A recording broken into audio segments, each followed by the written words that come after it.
नमस्कार दोस्तों, मैं अतुल कुमार आप सभी को न्यू टीम एकेडमी के प्लेटफॉर्म पर स्वागत करता हूं। आज हम आपको भारत के स्वरूप के बारे में बताएंगे। भारत के स्वरूप को 4 भागों में बांटा गया है। पहला है आपका पर्वत, दूसरा है आपका पठार, तीसरा है आपका पहाड़ी और चौथा है विशाल मैदान। यहाँ से आपके जो प्रश्न पूछे जाते हैं परसेंटेज के आधार पर पूछे जाते हैं। जैसे कि पूछ लिया गया कि भारत के कुल क्षेत्रफल का कितना प्रतिशत आपके पर्वत हैं, तो 10.7%। पठार की बात करें 27.7%। पहाड़ी की बात करें 18.6%। और विशाल मैदान जो सबसे ज़्यादा है कितना है 43%। हम जो है भारत की संरचना को 4 भागों में पढ़ेंगे। किसके आधार पर? उच्चावचन के आधार पर। उच्चावचन के आधार पर हम भारत के संरचना को पढ़ेंगे।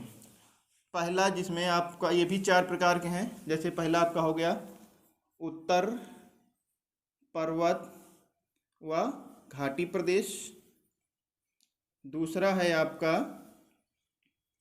उत्तर का विशाल मैदान, तीसरा है आपका प्रायद्वीपीय पठारी भाग और चौथा है आपका समुद्र तटीय मैदान। हम इन्हीं 4 आधारों पे भारत के स्वरूप व संरचना की बात करेंगे।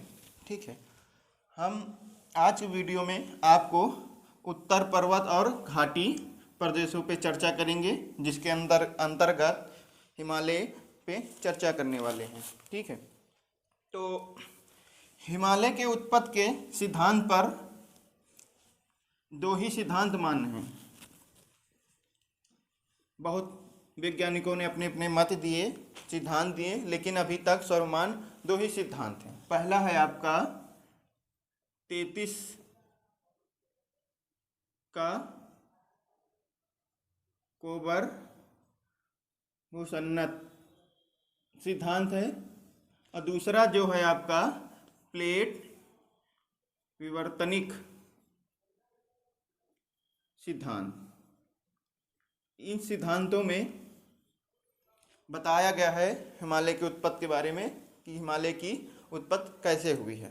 पहले हम बात करेंगे 33 सिद्धांत पे। तो इसमें बताया गया कि जहाँ चाइना है उस तरफ आपका अंगारा प्लेट है और हिमालय के इस तरफ जो है आपके गोंडवाना प्लेट है। गोंडवाना प्लेट है। जहाँ हिमालय है यहाँ समुद्र हुआ करता था, यानी कि सागर हुआ करता था, जिसका नाम 33 सागर था।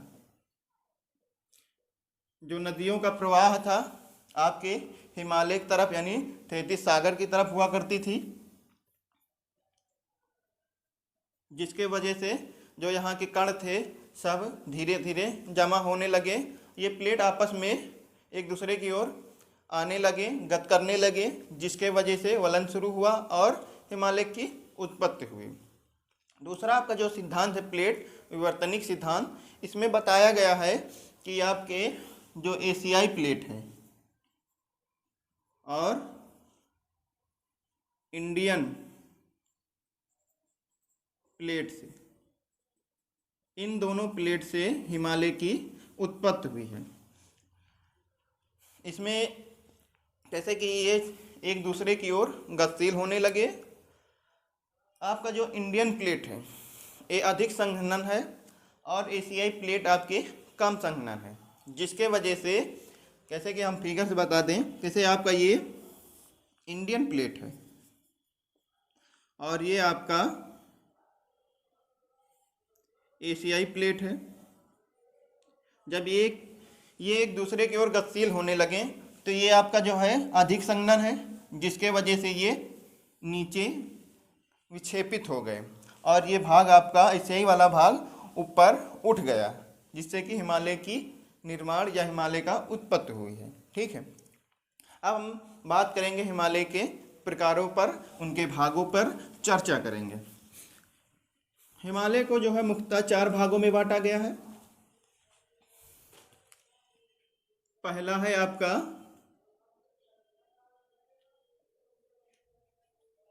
ट्रांस हिमालय, दूसरा है आपका बृहत हिमालय, तीसरा है आपका लघु हिमालय और चौथा है शिवालिक हिमालय। शिवालिक हिमालय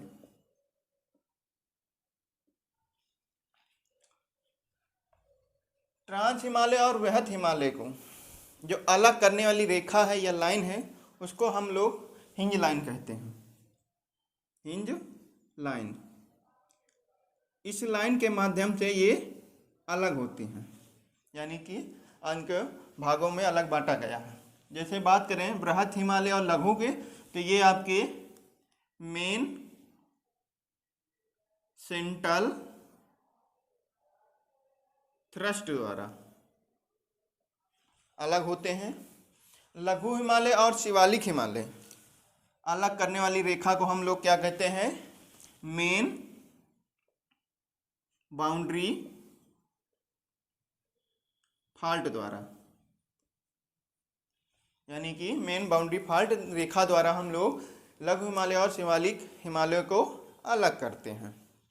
आप इतना याद रखिए, हिंज लाइन द्वारा जो है, हिंज लाइन को हम लोग इंडो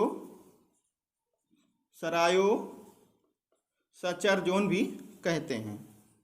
ठीक है, हम आपके जानकारी के लिए बता दिए हैं। आप इतना याद रखना कि 4 भागों में बांटे गए हैं। पहला ट्रांस और बृहत हिमालय को अलग किया गया है, दूसरा बृहत से लघु को, तीसरा आपका लघु से शिवालिक के द्वारा अलग किया गया है। आपका जो बीच वाला है यानी कि सेंट्रल द्वारा अलग किया गया है, और लास्ट वाली यानी कि बाउंड्री यानी लास्ट साइड में इसके द्वारा अलग किया गया है। ट्रांस हिमालय को हम लोग तिब्बत हिमालय भी कहते हैं। बृहत हिमालय को हम लोग आंतरिक हिमालय कहते हैं, महान हिमालय भी कहते हैं। हम आपको बताएंगे क्यों कहते हैं, हिमाद्री भी कहते हैं। ठीक है, लघु हिमालय को मध्य हिमालय कहते हैं।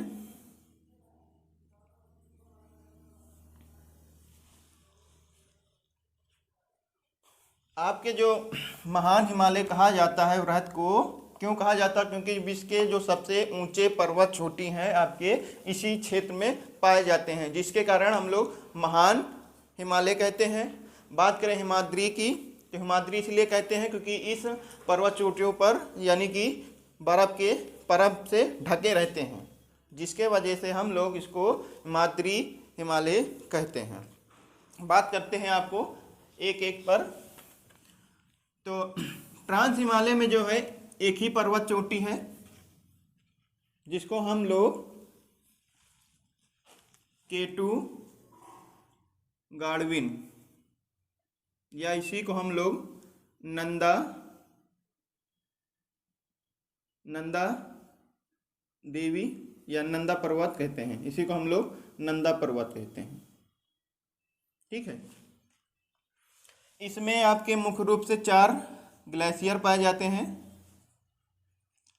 जिसमें से सबसे ऊंचा जो ग्लेशियर है आपका सियाचिन है, जहाँ से आपके प्रश्न पूछा गया है कि जो है सबसे ऊंचा, हिमालय का सबसे ऊंचा ग्लेशियर कौन है, तो आपका सियाचिन है। आपके जो है ट्रांस हिमालय में 3 पर्वत चोटी पाई जाती हैं। पहला है आपका काराकोरम, दूसरा है लद्दाख, तीसरा है आपका जास्कर। 3 ही पर्वत चोटी आपके जो है ट्रांस हिमालय के अंतर्गत आती हैं। जो आपका सिंधु नदी है, ये जो हिमालय से निकलकर पाकिस्तान में प्रवाहित होती है जम्मू कश्मीर होते हुए, तो इन्हीं दो पर्वतों के बीच होते हुए प्रवाहित होती है। अगर प्रश्न पूछा जाए सिंधु नदी किस पर्वत चोटी के बीच से गुजरती है या प्रवाहित होती है, लद्दाख और जास्कर के मध्य होके गुजरती है। याद रखना, आपका जो लद्दाख में जो है राकापेसी श्रेणी है, ये श्रेणी जो है विश्व का सबसे तीव्र ढाल वाली श्रेणी है। ठीक है। भारत में जो सबसे ठंडा स्थान है द्रास, आपका लद्दाख में ही है। तो यहाँ भी प्रश्न पूछा गया है पेपर में, भारत का सबसे ठंडा स्थान कौन सा है, तो द्रास है। कहाँ पर है, लद्दाख में है। आपका जो ले जिला भी है वो भी ले आपके लद्दाख और जास्कर के बीच में ही स्थित है। ठीक है। तो यही आपके ट्रांस हिमालय से जो प्रश्न बनते हैं यही सब पूछे जाते हैं। अब बात करते हैं बृहत हिमालय के बारे में। तो बृहत हिमालय को हमने बताया महान हिमालय कहते हैं, क्योंकि जो है विश्व के सबसे ऊंचे पर्वत चोटी पाए जाते हैं। इसमें जो है 10 पर्वत चोटी जो है विश्व के सबसे ऊंचे पाए जाते हैं। कितने, 10 हैं। पहला जो है आपका जैसे हो गया है, बता दें, माउंट एवरेस्ट। दूसरा है आपका कंचनजंगा। तीसरा है आपका मकालू। चौथा है आपका धौलागिरी। और पांचवा है नंदा पर्वत। इसी तरह आपके 10 पर्वत चोटी विश्व के पाए जाते हैं। आपके जो प्रश्न पूछा जाता है हिमालय का सबसे ऊंचा पर्वत चोटी, तो आपका सबसे जो है हिमालय का सबसे ऊंचा पर्वत चोटी है जो है माउंट एवरेस्ट है। कितनी इसकी ऊंचाई है, 8848 मीटर है। ठीक है। इसको हम लोग अलग अलग देशों में अलग अलग नाम से जानते हैं। जैसे बात करें नेपाल में, तो नेपाल में इसको हम लोग सागर माथा कहते हैं। तिब्बत में जो है इसको चोमो लुंगमा कहते हैं, यानी कि इसका अर्थ होता है पर्वतों की रानी, या गौरी शंकर कहते हैं। ठीक है। पूछ लिया जाए भारत की कौन प्रथम महिला या व्यक्ति है जो माउंट एवरेस्ट पे चढ़ी हैं, तो आपकी बछेदी पाल हैं। ये माउंट एवरेस्ट पर सबसे पहले चढ़ी थी। ठीक। बात करते हैं कंचनजंगा की। तो ये भारत की सबसे ऊंची पर्वत चोटी है। किसकी, भारत की। आपका प्रश्न पूछा जाए भारत का सबसे ऊंची पर्वत चोटी कौन सी है, तो कंचनजंगा है। इसकी जो है ऊंचाई जो है 8598 मीटर है। ये कहाँ स्थित है, सिक्किम में स्थित है।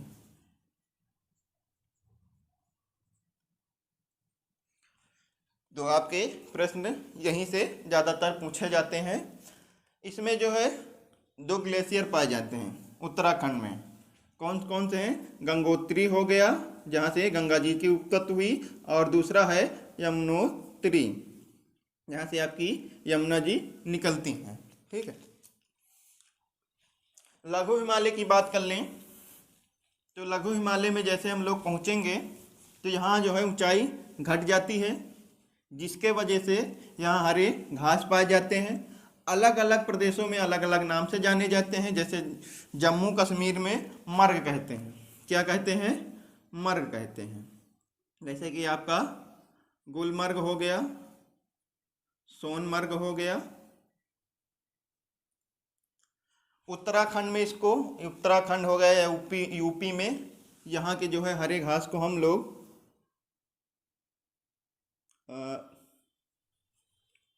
पू ग्याल या पयाल कहते हैं।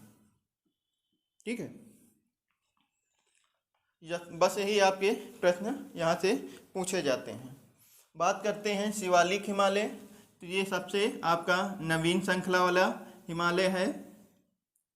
यहाँ आपके पर्वत पाए जाते हैं, जैसे कि मिस्ती हो गया, अंबोर हो गया, डफला हो गया और मीरी।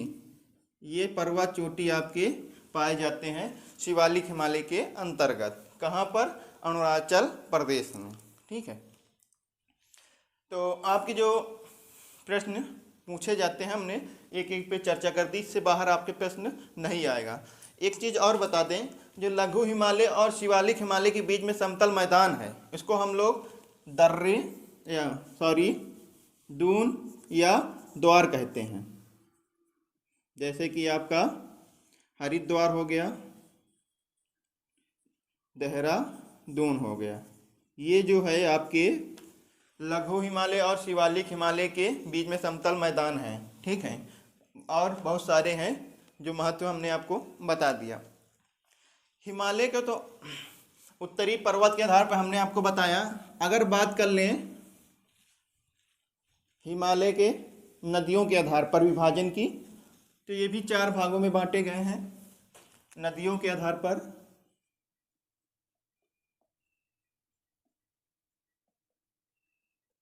कितने भागों में बांटे गए? 4 भागों में। आपको हम माइक के माध्यम से बताते हैं।